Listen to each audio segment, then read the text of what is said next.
"Mr. Whitmore, if you take one more step, that plane won't leave safely." The words cut through the roar of jet engines like a blade, sharp enough to freeze motion itself, and for a split second, the entire private runway seemed to hold its breath as Grant Whitmore, billionaire, investor, and a man used to never being questioned, stopped mid-step on the polished metal stairs of his Gulfstream. His hands still resting on the rail, his tailored coat rippling in the hot blast of engine exhaust, and slowly, deliberately, he turned. Below him, standing just beyond the restricted line in a plain Navy service uniform with a badge that no one ever bothered to read, was Nia Brooks, her posture steady despite the wind pushing against her, her dark curls pulled back tight, her eyes fixed not on the man, but on the aircraft itself as if she were listening to something beneath the noise, something deeper than the thunder of turbines and the chatter of ground crew radios. A few assistants exchanged looks, one of them letting out a short, incredulous laugh, while security personnel immediately began moving toward her with practiced efficiency, their footsteps quick and controlled against the concrete, because interruptions like this didn't happen here, not in a place where every second was scheduled and every movement choreographed by wealth. "Do you have any idea who you're talking to?" One of the assistants snapped, raising his voice just enough to be heard over the engines, but Nia didn't respond to him, didn't even glance in his direction. Her focus, unbroken as she took a small step forward, just enough to make the guards quicken their pace.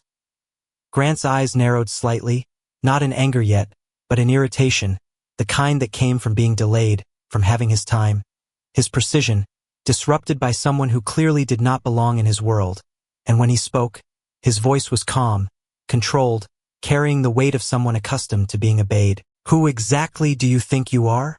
The question hung in the heated air, but Nia answered without hesitation. Her voice not loud, not forceful, yet somehow cutting through everything else. "Someone trying to keep you alive." That earned a sharper reaction, a few scoffs, a shake of the head from the co-pilot standing near the base of the stairs, and one of the guards finally reached her, a firm hand closing around her arm as procedure demanded removal. But even then, even as she was being pulled back, she didn't resist, didn't raise her voice. She only lifted her chin slightly and said, "Listen to it." And for a brief moment, there was confusion, because no one understood what she meant. Not the assistants, not the crew, not even Grant, who remained where he was, one foot still on the step, his gaze shifting past her toward the aircraft as if, against his own instincts, he was trying to hear what she heard. The runway lights flickered softly in the late afternoon haze, reflecting off the smooth fuselage, and the wind carried a mix of heat, fuel, and something faint, something almost imperceptible, and Nia's expression tightened just slightly, not fear, not panic, but certainty, the kind that doesn't come from guessing, but from knowing.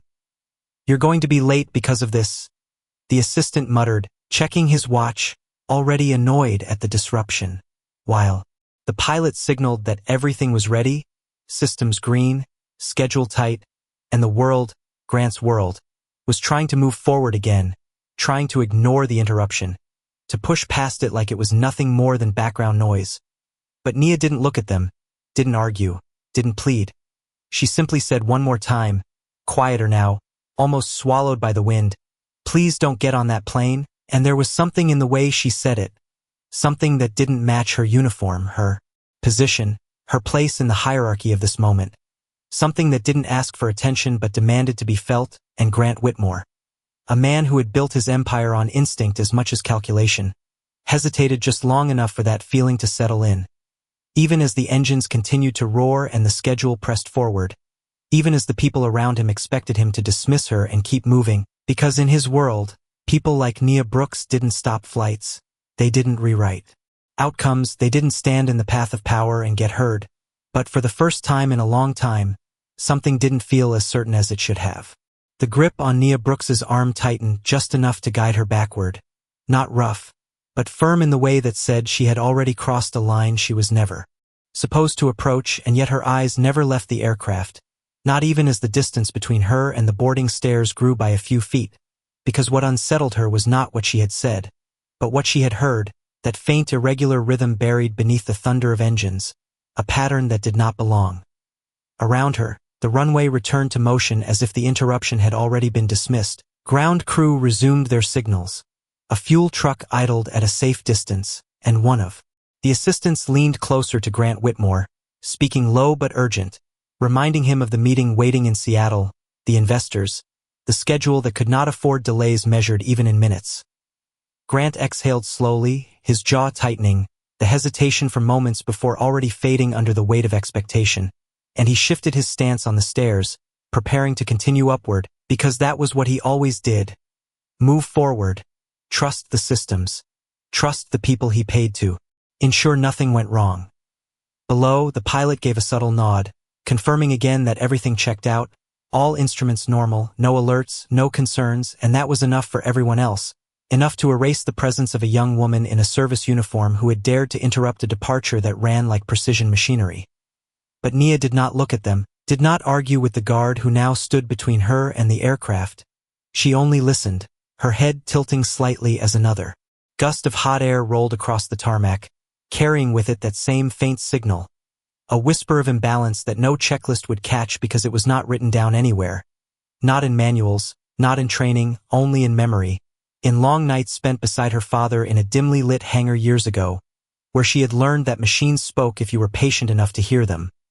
The memory surfaced uninvited, the hum of fluorescent lights, the smell of oil and metal, her father's voice steady and low, telling her that engines did not fail all at once. They warned you first, quietly, almost politely, and only those who respected the warning lived to walk away from the noise. She blinked once, grounding herself back in the present, the roar of the jet louder now as the engines spooled higher, preparing for taxi, and a flicker of doubt tried to slip in, a question she could not fully silence. What if she was wrong? What if this was nothing more than a ghost of sound carried by wind and memory? What if she had just risked everything for a mistake? The assistant glanced over his shoulder, irritation clear, as if her presence alone was an inconvenience that needed to be cleared from view, and he gestured subtly for security to move her further back, away from the restricted zone, away from the line of sight of the man whose time she had already taken too much of. But even as the guard shifted his stance to guide her away, Nia planted her feet, not resisting, not struggling, just stopping, her voice barely above the noise yet steady enough to carry. There is a vibration under the left wing, it is not consistent. And for a moment, the words did not register with anyone who heard them, because they did not fit the script of the moment. They did not sound like fear or desperation. They sounded like observation, like fact. Grant paused again, almost imperceptibly, his hand tightening slightly on the railing as the sentence reached him, and something in the precision of her words, not emotional, not dramatic, but specific, cut through the polished certainty of the environment around him. And he glanced toward the wing she had mentioned, the sleek surface reflecting the fading sunlight, flawless to the eye, silent to anyone who was not listening the way she was. The pilot followed his gaze, a flicker of annoyance crossing his face as he prepared to reassure him again, to explain that all readings were normal, that modern aircraft did not rely on guesswork or instinct. But before he could speak, a faint change in the engine's pitch slipped through the air, so subtle it could have been dismissed as nothing, and yet it lingered just long enough for Grant Whitmore to feel it rather than hear it, a small disturbance in the rhythm he trusted, and for the first time the certainty that had carried him through every decision faltered, not enough to stop him, not yet, but enough to make him hesitate 1 second longer than he ever allowed himself to before. The air shifted again, almost too subtle to name, but enough to unsettle the rhythm of everything that had just begun to move forward, and Grant Whitmore felt it before he fully understood it. A faint hesitation in the sound of the engines that did not match the confidence of the instruments or the calm certainty of the crew around him. And for a man who had built billion-dollar decisions on instinct sharpened over decades, that single moment of misalignment pressed against his thoughts harder than it should have. Below him, the pilot straightened slightly, as if preparing to speak, but paused when he noticed that Grant had not taken the next step, had not continued boarding, and instead remained still, his gaze no longer dismissive, now fixed somewhere between the aircraft and the young woman who had spoken out of turn. The assistant checked his watch again, impatience sharpening his voice as he leaned closer. "Sir, we are already 3 minutes behind," but the words did not land with the same authority they usually carried, because something in the atmosphere had shifted, something that could not be explained by schedules or procedures. Nia Brooks stood where the guard had left her, her arm now free but her place still restricted by presence alone, and she did not move forward, did not attempt to break the invisible barrier again. She simply listened, her shoulders steady, her breathing controlled, as if the chaos of the runway had narrowed into a single thread of sound that only she could follow. Another wave of engine noise rolled across the concrete. Louder. Now, deeper, but within it, that same irregular pulse surfaced again. Not constant, not obvious, but there, like a heartbeat that skipped just enough to matter, and Nia closed her eyes for half a second, not in doubt, but in confirmation, because she had heard that pattern before years ago, in a hangar far smaller than this runway, when her father had shut down an engine minutes before it failed, saving a plane that no one else thought needed saving. Her eyes opened again, and this time she spoke without raising her voice, yet the words carried with a clarity that cut through the noise. "It is getting worse." And that was enough to draw attention, not loud attention, not dramatic, but the kind that made people glance at each other, unsure whether to ignore her or reconsider.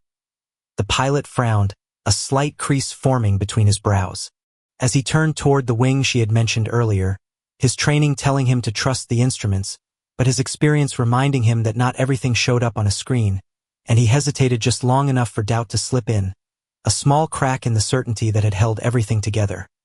Grant noticed that hesitation, and it was not the words that changed his expression, it was the pause, the fraction of a second where someone who should have been completely sure was not.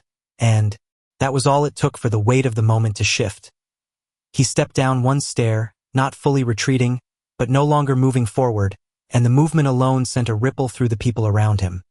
Assistants exchanging looks, the pilot adjusting his stance, security tightening their awareness, because something that was never supposed to happen was now happening. The departure of a man like Grant Whitmore slowing down because of a warning from someone like Nia Brooks. The runway. Lights flickered as the sun dipped lower, casting long reflections across the aircraft's body, and in that shifting light, the plane looked less like a symbol of power and more like what it truly was, a machine, complex, precise, but still vulnerable to the smallest flaw. Nia did not look at Grant, did not seek acknowledgement or approval. She only kept her focus on the aircraft, her voice steady when she spoke again. "If it leaves the ground like this, you will not get a second chance." And there was no fear in her tone, only certainty, the kind that did not beg to be believed but demanded to be heard. The assistant opened his mouth to object, to dismiss her again, but before he could speak, a faint metallic hiss slipped through the air, barely audible, yet different enough to catch attention, and this time, even those who had been ignoring her felt it, not as sound, but as a shift in the space around them, a subtle warning that something was not as perfect as it seemed. And Grant Whitmore, standing between the certainty of his world and the unknown she had pointed to, realized that for the first time in a long time, moving forward might not be the strongest choice he could make. The moment stretched thin, fragile as glass under pressure, and then Grant Whitmore made a decision no one around him expected. He stepped down from the stair completely, his polished shoe touching the concrete again, not in panic, not in fear, but in something far more unfamiliar to him, restraint, and the ripple that followed was immediate, assistance stiffening, the pilot lowering his hands slowly, security shifting their stance as if recalibrating their understanding of what was happening. Because men like Grant did not pause, they did not reconsider, they certainly did not step back because of a warning from someone they would normally never notice. The engines continued their low thunder, steady to most ears, but now that doubt had been introduced, the sound no longer felt absolute, it carried weight, uncertainty, and that faint irregularity seemed to pulse just beneath the surface, impossible to isolate, yet impossible to ignore once it had been named. "Hold the boarding," Grant said, his voice calm but firm, cutting through the noise with a clarity that immediately shifted the behavior of everyone around him, the assistant blinking in disbelief for half a second before forcing a composed nod, while the pilot hesitated, then turned slightly toward the ground crew, raising a hand in a subtle signal that was not part of the original plan. Nia Brooks did not react outwardly to the change, but something inside her settled, not relief, not satisfaction, just a quiet acknowledgement that the moment had been given enough space to unfold. The guard near her loosened his posture slightly, no longer pulling her away, though still watching closely, as if unsure whether she was a problem or something else entirely. A technician nearby adjusted his headset, receiving new instructions, and began moving toward the aircraft with a cautious urgency, not rushed, but no longer routine, and that alone changed the atmosphere of the runway, the smooth choreography breaking into something more human, more uncertain. Grant's gaze shifted back to Nia, studying her. Now with a focus that had nothing to do with irritation, her uniform still plain, her presence still out of place in his world. Yet the precision of what she had said lingered in his mind, the specificity, the lack of hesitation, the absence of performance. She had not tried to impress him. She had not tried to persuade him with emotion. She had simply stated what she believed to be true. "You said the left wing," he called out, not raising his voice, but directing it toward her with intent, and for the first time since she had spoken, there was a question in his tone, not of authority, but of confirmation. Nia nodded once, her eyes returning briefly to him before shifting back to the aircraft. Closer to the landing gear housing, the vibration is not aligned with the engine cycle. And again, the words did not sound like guesswork, they sounded measured, grounded, as if she were describing something she had already verified. The pilot exchanged a glance with the approaching technician, a flicker of tension crossing his expression, because while the instruments still showed no warnings, the combination of her confidence and the subtle inconsistencies now being felt rather than seen was enough to warrant attention. The technician reached the aircraft, crouching slightly near the area she had indicated, running a gloved hand along the surface, listening through his headset as if trying to isolate something beneath the layers of noise, and the seconds that followed stretched longer than they should have, each one pressing against the quiet that had replaced the earlier certainty. The assistant shifted his weight, clearly uncomfortable with the delay, but no longer speaking, because the authority in the moment had shifted away from schedules and toward something less predictable. Nia stood still, her hands relaxed at her sides, not claiming credit, not seeking validation, simply present, as if her role in the moment was not to convince, but to witness. Grant watched the technician closely now, his focus narrowed, the rest of the world fading into the background, the roar of the engines no longer just noise, but a question waiting to be answered. A faint change in the technician's posture finally broke the stillness, subtle, but unmistakable, a pause, a tilt of the head, a second pass of the hand over the same section, and then a glance upward toward the pilot, not alarmed, but no longer certain, and that single shift was enough to confirm what words alone could not. Something was there, something small, something hidden, but something real. Grant exhaled slowly, the decision he had made moments ago settling into place with a weight that felt heavier now, because it had not been based on proof at the time, only instinct, and yet it had been the right one, and as the runway lights flickered again. In the deepening dusk, the machine that had seemed flawless minutes ago now carried a shadow of doubt that could not be ignored, and standing just beyond the line, Nia Brooks remained exactly where she had been, unseen by most, but no longer unheard. The technician did not speak at first, and that silence carried more weight than any alarm could have. His gloved hand hovering just inches from the panel beneath the left wing, as if the air itself had become something he needed to read, not just feel, and when he finally pressed his palm flat against the surface again, his posture changed in a way that only those trained to notice would understand, his shoulders tightening slightly, his head tilting as if aligning with a rhythm that refused to stay consistent. The pilot stepped closer, voice low but edged now with something that had not been there before. "What do you have?" And the technician did not answer immediately. Instead he shifted his headset, adjusting the channel, listening deeper, isolating frequencies that the human ear alone could not separate, and for a moment, the only sound that seemed to matter was the layered hum of machinery that had, until now, been trusted without question. Grant Whitmore stood still, his hands relaxed at his sides, but his attention sharpened to a single point, the place where certainty was beginning to fracture, and he watched the technician's face, not the plane, because he knew that the truth of the situation would reveal itself there first, in the micro-expressions of someone who understood risk not as theory, but as consequence. Behind him, one assistant shifted uncomfortably, whispering to another about rescheduling, about delays, about how this would ripple into the rest of the day, but their voices felt distant now, irrelevant compared to the quiet tension gathering near the wing. Nia Brooks remained where she was, her breathing even, her gaze unwavering, and though no one had asked her anything further, she did not leave, because leaving would mean turning away from something she knew had not yet fully revealed itself. The technician finally pulled his hand back slowly, not abruptly, not in alarm, but with care, as if acknowledging something delicate, something that required respect rather than reaction, and he looked up at the pilot, meeting his eyes directly, a brief exchange passing between them that did not need words to be understood. The pilot's expression tightened, just enough, and he turned his head toward Grant, that same flicker of hesitation returning, now stronger, no longer dismissible, and when he spoke, his voice carried a different weight. "We need to run a secondary inspection," he said, choosing his words carefully, not overstating, not dramatizing, but not minimizing either. The assistant immediately stepped forward, frustration breaking through. "On what basis?" "Everything checked out, we do not have time for." But Grant raised a hand slightly, not sharply, not forcefully, yet enough to silence the objection before it could fully form, and that gesture alone shifted the balance of the moment once again, because it made clear that time was no longer the priority, certainty was.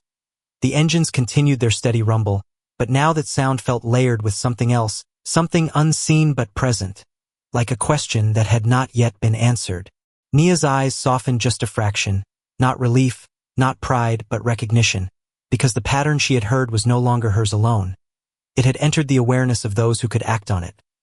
The technician stepped back and signaled to another crew member, who moved quickly toward a service panel, retrieving tools, not in panic, but with focused urgency, and as they began to open access points along the underside near the landing gear housing, the atmosphere shifted further, the smooth, uninterrupted flow of departure replaced by the careful, deliberate pace of investigation.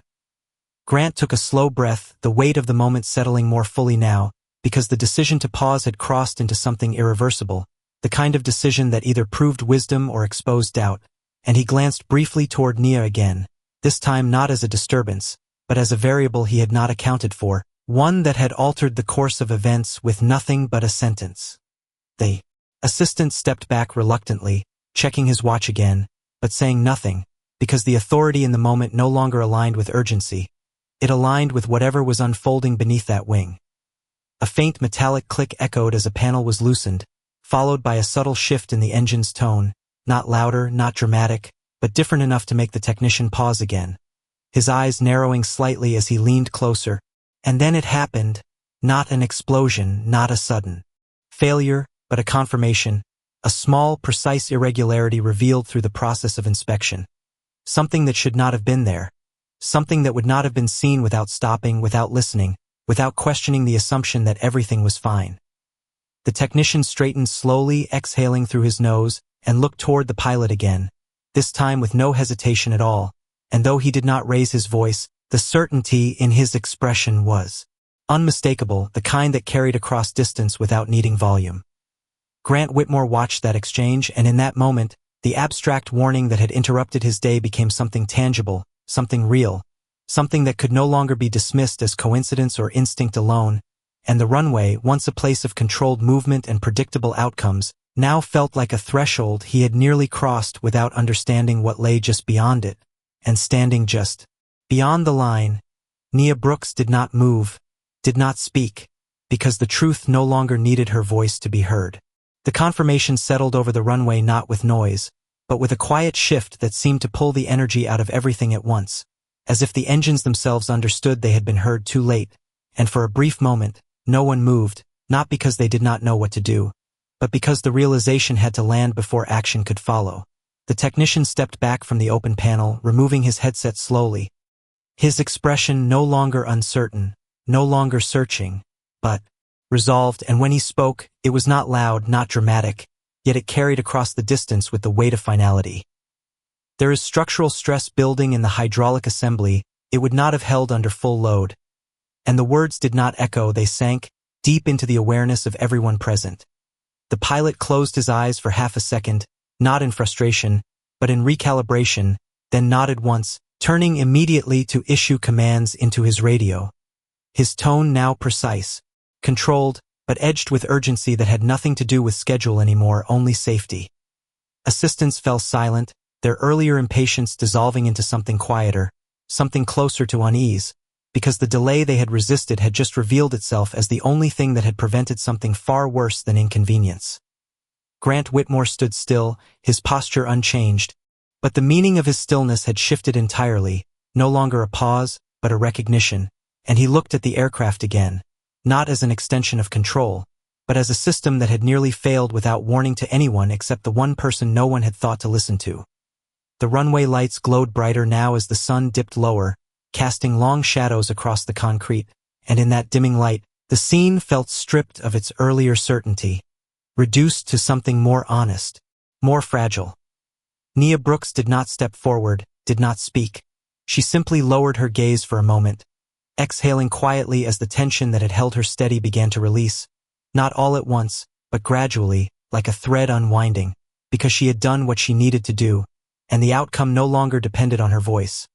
The guard beside her shifted slightly, his stance no longer defensive, his attention now divided between her and the unfolding activity near the aircraft, as if reassessing the role she played in a moment that had just changed everyone's understanding of what mattered.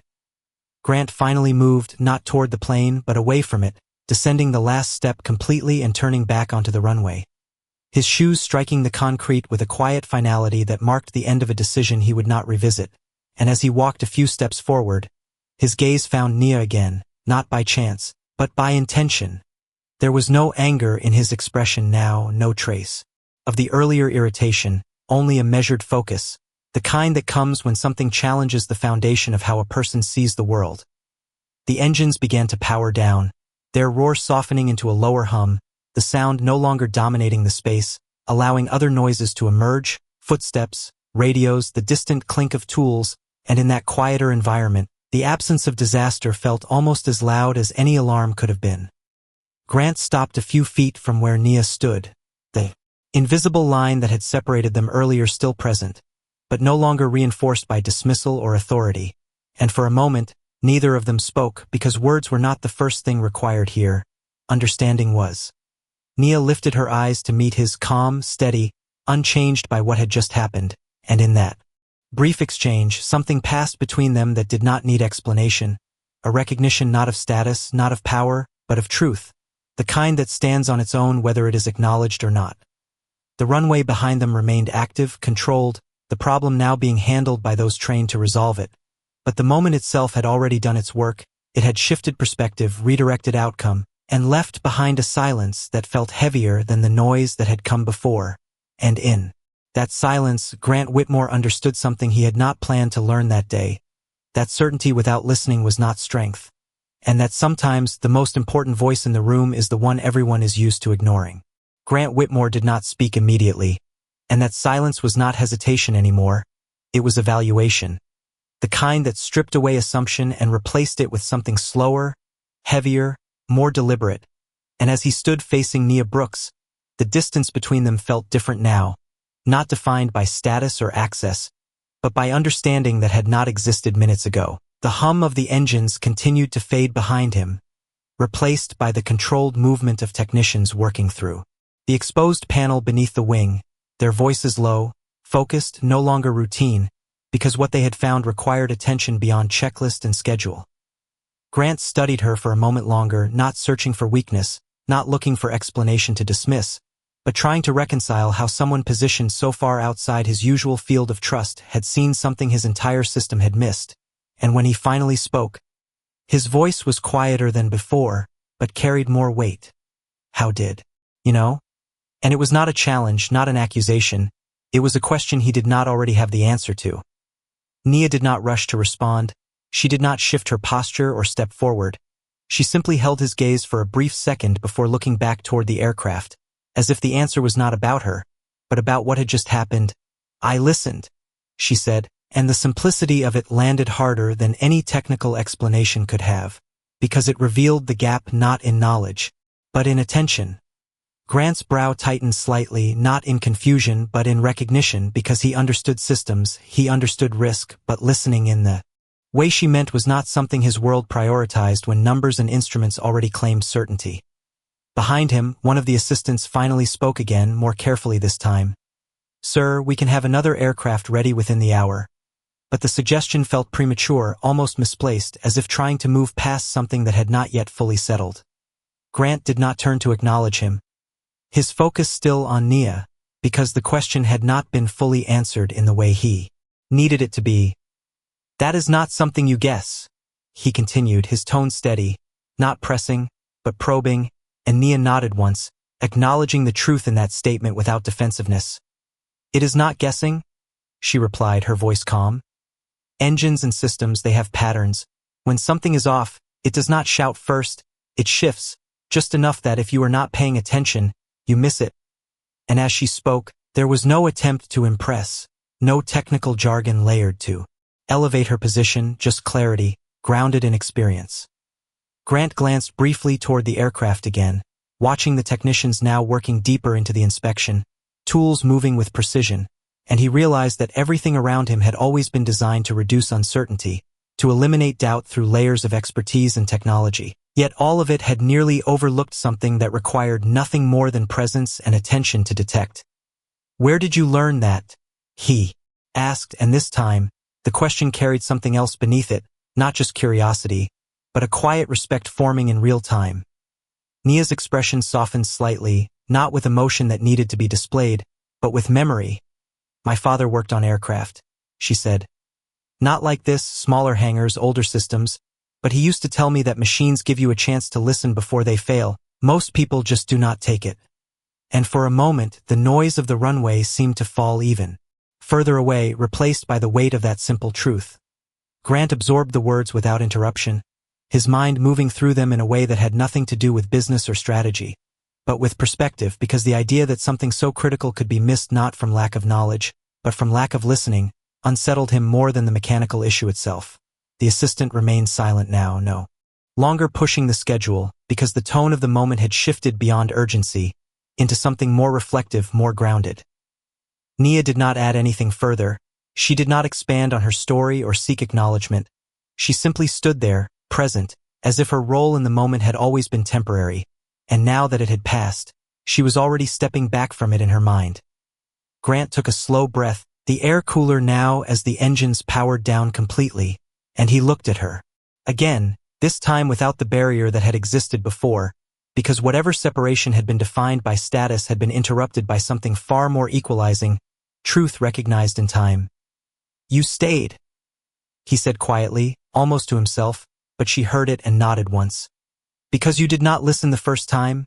she replied, not accusing, not sharp, just stating what was, and for a brief moment, Grant Whitmore, a man who had built his life on being ahead of every outcome, realized that the most important decision he had made that day had not been planned, not been calculated. It had been a second chance given by someone who had nothing to gain and everything to lose by speaking up, and that realization settled deeper than any success he had ever measured.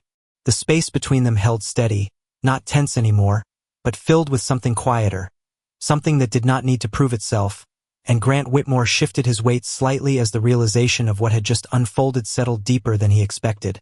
Because it was not just about the aircraft, not just about the mechanical failure that had been caught in time. It was about the fact that every system he trusted, every layer of expertise he relied on, had nearly overlooked something that a single attentive voice had recognized without permission or authority. Behind him, the technicians continued their work, now fully engaged in diagnosing the issue, their movements precise, methodical, and the exposed section beneath the wing revealed more clearly what had been hidden before. A stress point that had begun to form under pressure, something small enough to evade routine checks, but significant enough to matter when it counted. The pilot stood nearby, arms crossed now, not defensive, but reflective, watching the process unfold with a focus that suggested his confidence had not been broken, but recalibrated.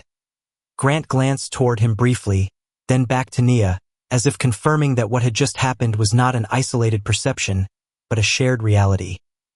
"You understood it before anyone else did," he said, his voice even, not elevated, but carrying acknowledgement that was no longer optional, and Nia did not react with surprise or pride, she simply answered.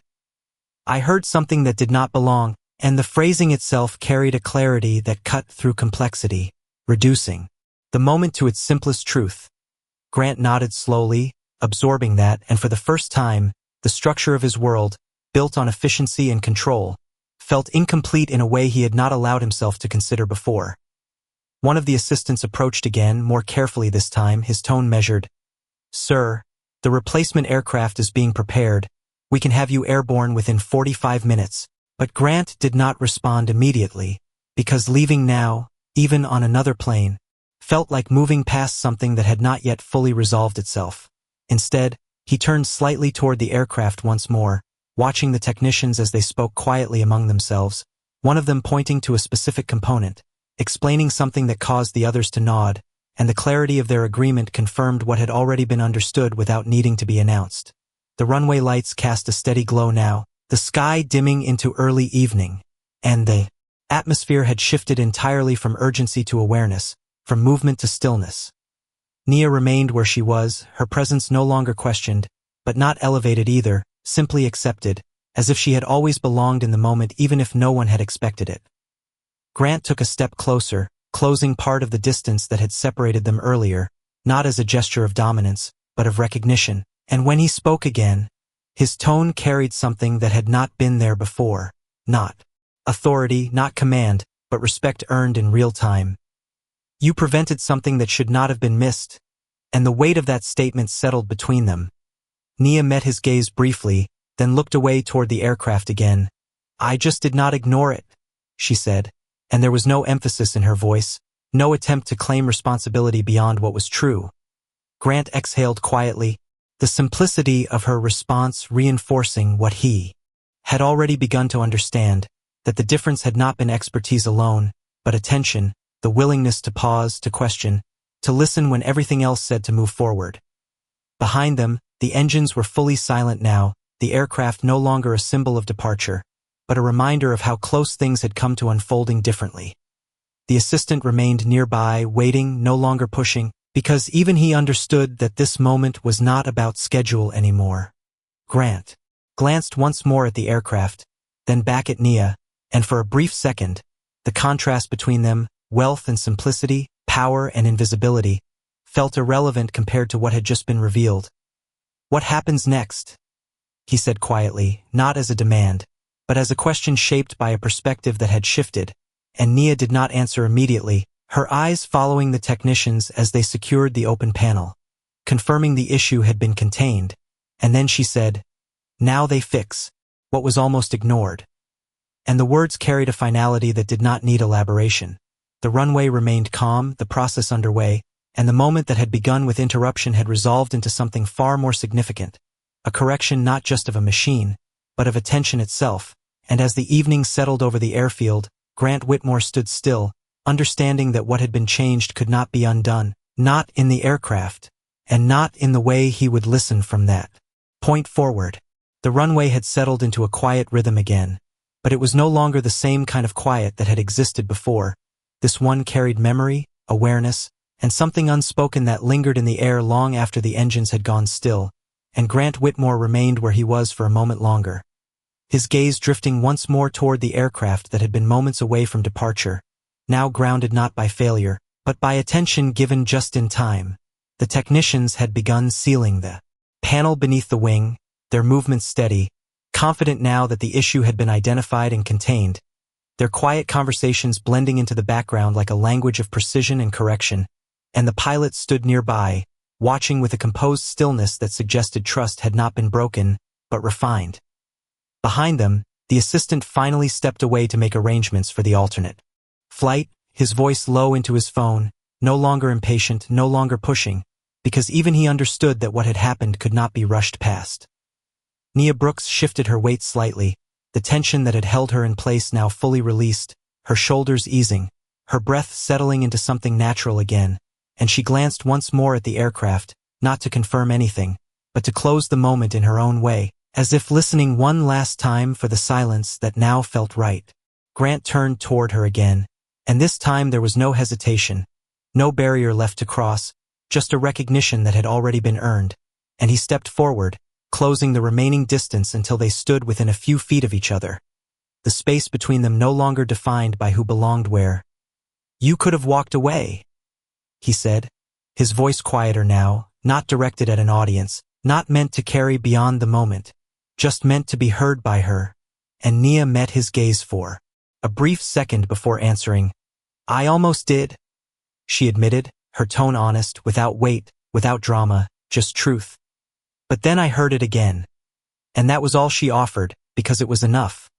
Grant nodded slowly, the simplicity of her words settling deeper than any explanation could have, and he looked past her for a moment, out toward the far edge of the runway where the lights stretched into the distance, each one steady, each one doing exactly what it was meant to do, guiding, signaling, holding order in place, and he realized that not everything that mattered was built into systems. Some things depended entirely on whether someone chose to pay attention. He looked back at her, and there was a shift in his expression that was subtle but undeniable, not gratitude in the way people often expressed it, not exaggerated or performative, but something quieter, more grounded.